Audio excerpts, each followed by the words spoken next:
So most importantly, um, it is really important, obviously, to know what you want. It's also important to know what your potential CDMO partner can do for you.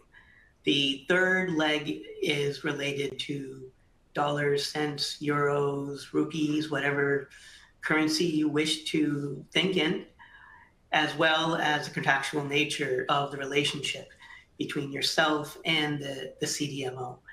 And that contractual nature can be transactional, can be a partnership. Those are two choices, and this is kind of to Vaibhav and Scott's statements about what kind of relationship do you need? What kind of relationship do you want? And the way that you get there is through some kind of contract, service agreement, um, document.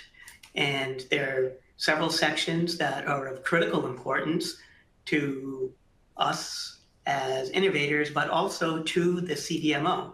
And at the end of the day, from my perspective, both teams have to get to yes, or else neither team gets what they want.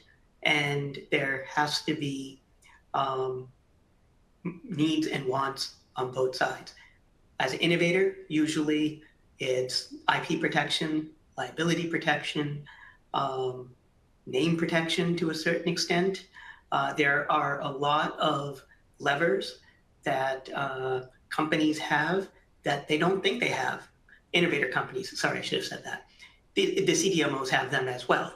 So over the next hour, hopefully we'll talk about what some of those levers are, and I will pass the mic back to Louis.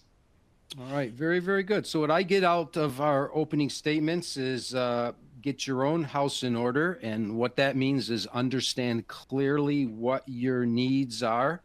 And then Scott said, and we'll look into that in a moment, make sure the CDMO has its house in order, and those two orders must meet. And then being a former business development person, dear to my heart is you put that all together in a contract and you have to talk money. And you have to really talk about how that's going to work. So very, very good opening.